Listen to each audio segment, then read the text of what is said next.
Ja, du bist ja auch ein Holzkopf. Oh God, him again. Today I am not going to be talking about Germany, I am not going to be talking about the UK, I'm not even really going to be talking about the German language. Today I'm looking at English in the USA and the German influence on American English. Hello there, Richie here again, welcome back, and remember, if you do like what you see here, like and subscribe. I'd love to have you on board. Now this is an interesting subject. As you probably know, I'm into my languages. I really like learning languages, and I've always really been interested in dialects and the way languages develop. There is a small backstory to this video that I want to quickly tell you before we get on into it. And this was something I've been considering doing for a long time because I've been aware of the influence, or at least I've perceived an influence of German on the way Americans speak English for some time now. But I was finally prompted to do this video by a conversation I was having with Eric of the YouTube channel Krautsalat. If you have not checked out the YouTube channel Krautsalat, I recommend you do so now. I will leave a link down below and probably show a link here that you can click on. Go and check out Eric. He's an American living in Hanover. Very recommendable, seems like a really nice guy. And I was talking to him, I commented on one of his videos in which he was talking about his reasons why he moved to Germany. And I noticed in the comments there were a lot of comments saying, oh, when he speaks English he sounds German, or he looks German, or he acts German. Now I happen to have picked up on his accent and also seen in a video of his that he was originally from Wisconsin.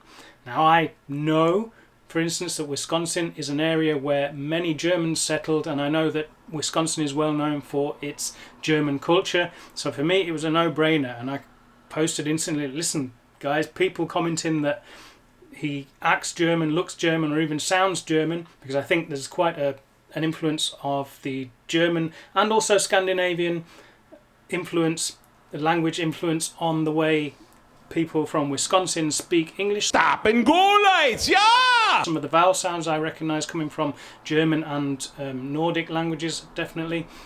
I said, guys, you just really need to Google Wisconsin, because you Google Wisconsin, you bring up Wikipedia and you see that more than 50%, or at least around 50% of the population of Wisconsin are descended from German settlers. And I know that it's a region that is well known for its what they call brats, that's bratwürste for you and me. It's beer, it's one of the big brewing areas.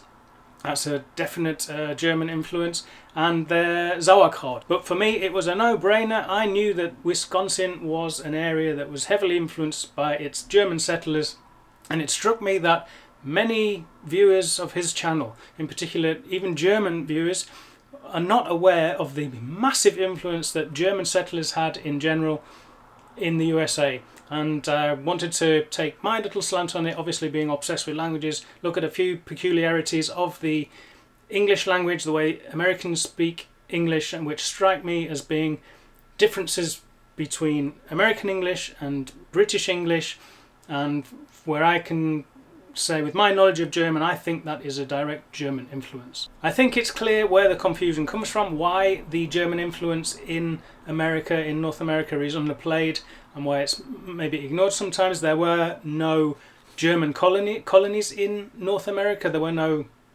colonies of what were the old German states, Prussia, etc.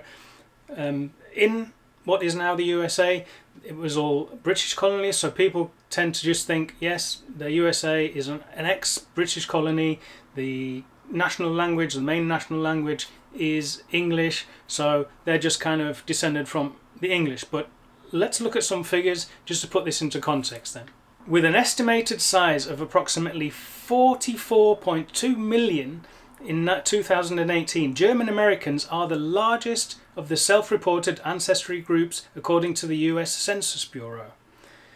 German Americans account for about 1/3 of the total ethnic German population in the world. First significant groups of German immigrants arrived in the British colonies in the 1670s, settling primarily in Pennsylvania, New York and Virginia. Immigration continued in very large numbers during the 19th century. There is a German belt that extends all the way across the United States from eastern Pennsylvania to the Oregon coast. Pennsylvania, you've probably heard of the Pennsylvania Dutch. Well, they have nothing to do with the Dutch, the people from Holland. Dutch is a bastardization of the word Deutsch, and they even have their own local way of speaking German. There are people who speak today, still people there that speak German as their first language, or Pennsylvania Dutch. And Pennsylvania has the largest population of German Americans. States with the highest proportion of German Americans tend to be those in the upper Midwest, including Iowa, Minnesota, Nebraska, Wisconsin and the Dakotas, all at over 30%. The arrivals before 1850 were mostly farmers who sought out the most productive land, but after 1840 many came to the cities where German-speaking districts soon emerged. German Americans established the first kindergartens in the United States, introduced the Christmas tree tradition, and introduced popular foods such as hot dogs and hamburgers to America. No brainer, right? Hamburger. It's just a version of what Germans would call frikadelle in Brötchen. So let's get into my little list of little language points that I have noticed over the years. This is not a comprehensive list by any means. This is just something I've observed over the years, talking to Americans, watching American TV, American cinema, and just things I've noticed about the differences how Americans speak to us Brits, and linking that back to things that I know from my knowledge of German. Being a fluent speaker of German, and being familiar with certain Redewendungen, sayings, expressions in German, I've noticed that there are similarities between American English and German. Let's get straight into it then. My first expression is green thumb. Green thumb. Now, Americans watching this will think, okay, perfectly normal saying, perfectly normal expression, and Germans watching this will probably, although maybe not completely aware that this was an American thing, will probably instantly recognize the term green thumb from the concept of having einen grünen Daumen. Now in the UK, in England, in British English, in English, if you are considered a good gardener, handy in the garden, then we say you have green fingers. The Americans say you have a green thumb. The Germans, of course, say man hat einen grünen Daumen. You have a green thumb. So somewhere along the line for me, this has been translated from German into English in the USA.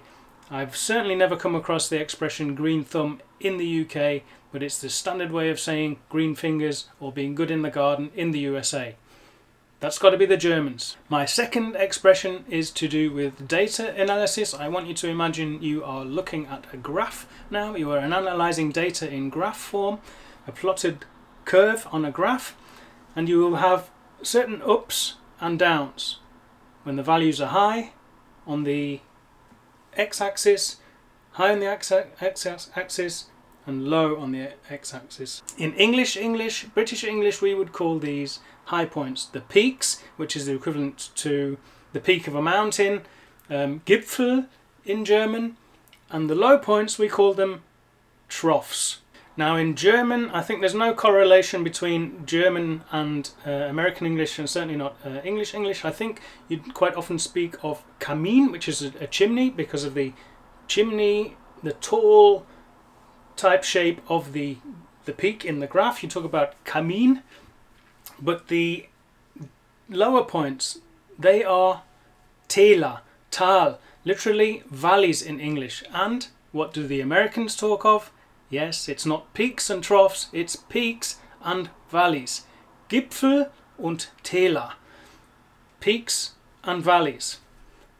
Now again, I can see no other explanation for this other than this is a German influence. I have a third expression for you, and this is something, a common saying that has an equivalent in English, British English, and in German, a direct equivalent.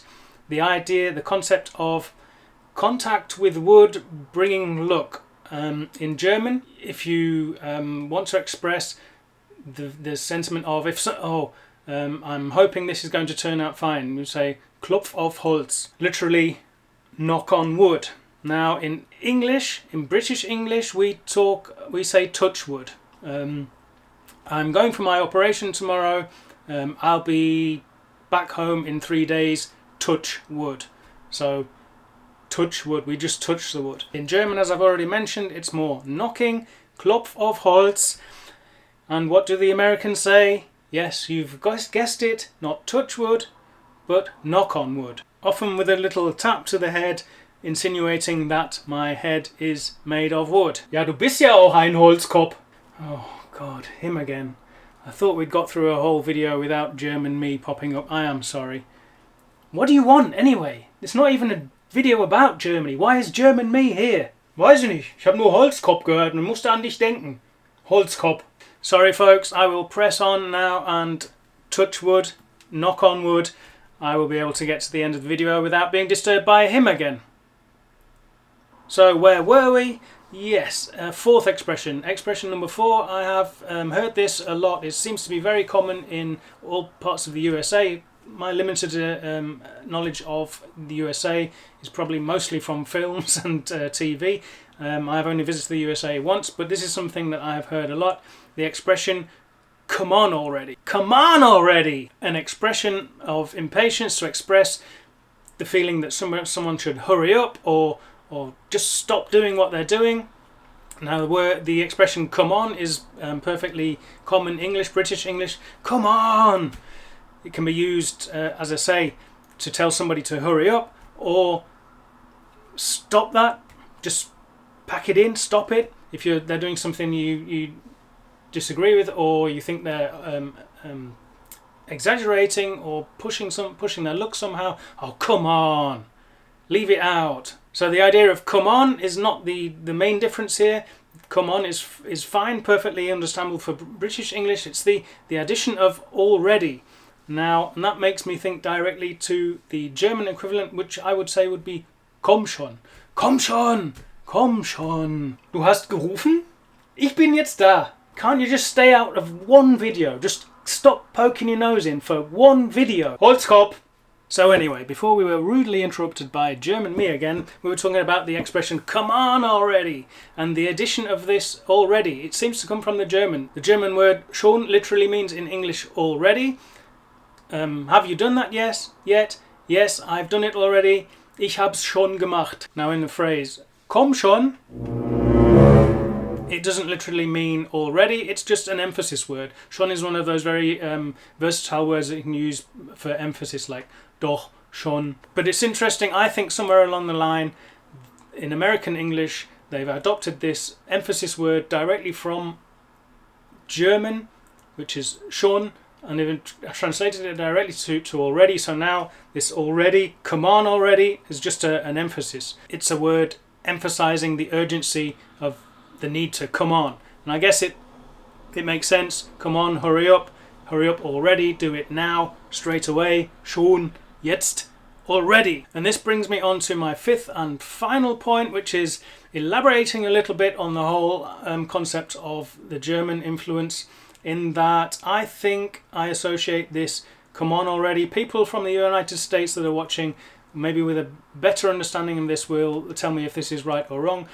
I associate come on already with Jewish American speak, with people who maybe have some Yiddish influence. A Jewish American community descended from European Yiddish speaking settlers. If you have more knowledge on the subject, if you know whether I'm right or wrong to associate this phrase come on already with the Yiddish influence, with Jewish American communities, please do comment down below.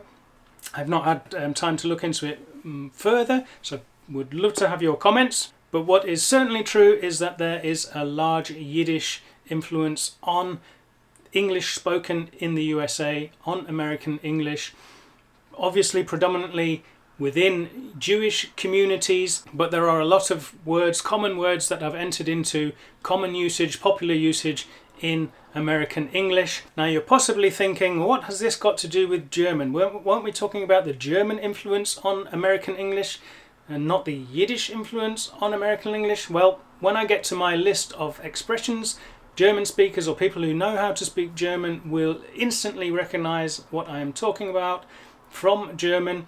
And let's look at some statistics. First of all, Yiddish is, of course, a language or a dialect which was and still is, to a lesser extent nowadays, spoken by Jewish communities in Central and Eastern Europe. But what is Yiddish? Where does it come from? Well, if we look at the what actually, linguistically speaking, makes up Yiddish, we notice that 70 to 75% of the vocabulary is Germanic and mainly German. There is a Hebrew influence on it, some 15 to 20% estimated, some Hebrew words. Hebrew, of course, being the Middle Eastern language, the Israeli language, the original language of the Jewish settlers in Europe, and the remaining 10 to 15% is estimated to be Slavic. Probably added later, but basically, for the purpose of this video, I'm going to oversimplify and say Yiddish is basically a German dialect. It was spoken within certain communities in Germany that originally came from Germany, which the communities which were speaking this dialect, this language originally came from Germany, later spread through Eastern Europe, but it is essentially a German dialect. And let's look at the words that I have picked out, and I've always instantly been able to understand, basically because I speak German. I've been able to understand these Yiddish words, these Yiddish German words in the American language. Shlep is my first word. I've been schlepping this bag around all day. It's really heavy. Now Germans will instantly recognize the word schleppen, the verb schleppen, which means to carry a heavy weight. It's not instantly recognizable to English speakers, but if you speak German, schlepp, schleppen. Also the word shmutz. You've got a little bit of schmutz here on your face. You've got a bit of dirt on your face, you've got a little dirty mark here, you've been eating your ice cream and you've got it all down the corners of your mouth. Let's wipe that schmutz off. Again, not obvious to the British English speaker, but if you understand German, schmutz is of course dirt or soiling. Schmutz, schmutz. And then there is a favourite of mine, a rather cheeky word, the verb to shtoop. This is used in American English, in Yiddish American English, as a synonym basically for knocking boots. Knocking boots, I like the idea of knocking boots because it comes from stupsen, to nudge in German, but this idea of nudging each other, knocking boots, doing the beast with two backs, you know what I mean. Possibly also from the German stopfen, to stuff. Nice image, not exactly a nice image, but I think I'm going to go with the stupsen, this knocking, this gently nudging each other in a nice act of love. And another one which is instantly recognizable to all Germans and not necessary to English speakers who are not familiar with Yiddish, that is schwitzing, to shvitz, directly taken from the German verb schwitzen, which I am doing now after recording this video for a while. It's getting quite warm in here. I am sweating, schwitzen, ich bin voll am Ölen. Was kommst du jetzt mit so einem Ruhrpott-Slang wieder, ey? Das verstehen die Leute nicht, ich bin voll am Ölen. Come on already, German me, I'm schwitzing here. And a final one from me then, my favourite ever Yiddish American English word. I'm sure I've heard this come up on the Big Bang Theory, Howard Wolowitz and his mum, when they're talking their own variation of Yiddish American English, and also I'm sure Fran Drescher from, was it The Nanny? What was that series called? Anyway, it's quite common when you get Jewish characters on American sitcoms, you will hear this word. I am referring to the word, of course, verkackt, verkackte. It's difficult for me to pronounce properly in that I haven't got an American accent anyway, and I obviously know the German origin, the original German word, which is verkackt. For those of you that don't speak Yiddish, American, English or German, if something is verkackt, it is literally being pooped upon, someone's pooed on it, and it's a synonym really for verdammt, that damn thing, that darn thing. And it's very, very common, as I say, in Yiddish, American English, and I think it's also made its way into popular common usage in the USA. It has some rather strange spellings. It's as I say, it's difficult for me to pronounce because the Americans have their own accent, and it's kind of Americans imitating German pronunciation. So, for instance, they may add an R after the A to get the idea of the what they perceive as an open, the A sound, verkackt. So it's verkackt. I have often found that Americans in general, when speaking German, they have a difficulty with the concept of a short German A. A long German A, for instance, in the word Ahnung is not the problem. It kind of comes out a little bit different, Ahnung, but something like hat, das hat, short but open A sounds are very difficult for Americans. Apparently you quite often hear them say, das hat mich überrascht, and instead of, anstatt. Sorry, I'm speaking German again. Ja, du kannst es einfach nie lassen, ne? Das hat mich überrascht instead of das hat mich überrascht. But anyway, we're getting off topic. I'm talking to myself, rambling. I think I'm done here, apart from maybe a few exceptions. A point 6, then a bonus point. I've said there are often common sayings in common usage in American English that are obviously directly influenced by the German language, but here are a few things that come to mind that prove the opposite point. As ever, the exception is the rule.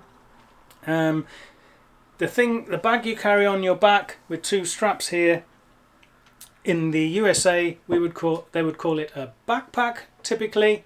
The German word for backpack is Rucksack, literally meaning backpack, I presume.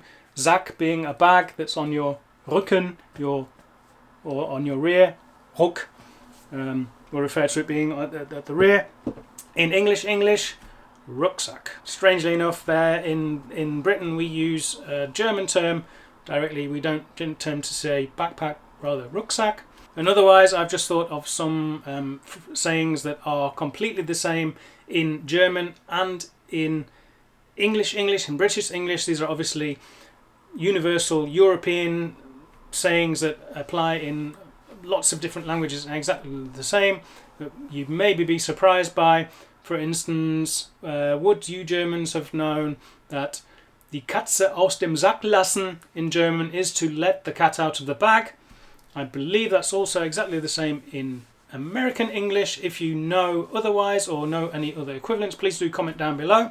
And one that I think surprised me when I was learning German the first time, this sounded like a very, very special idiom to me. To give up the ghost, the expression to give up the ghost. I think in modern English this word ghost would actually be spirit, because you need spirit. You need belief in yourself to carry on with something that's maybe difficult, a difficult task, but you give up your spirit is deflated, and you give up the ghost. And this translates perfectly into German, den Geist aufgeben. It's also used to describe things that maybe just stop working. My TV has given up the ghost. My TV is no longer working. Mein Fernseher hat den Geist aufgegeben. But yeah, just to end on a few exceptions then, I'm going to end this video here before my camera gives up the ghost. I hope this was interesting for you. I had a lot of fun making this video. If you did enjoy the video, please do like and subscribe. And if you want to support me and the channel further, you can subscribe to me on Patreon, and there you'll be able to view exclusive content like the monthly Q&A. But otherwise, I will see you again. I'm here Mondays and Thursdays, Monday and Thursday afternoon here on YouTube, a new video twice a week. I will see you in the next one. Thanks for watching. Take care. Mach's gut, Leute.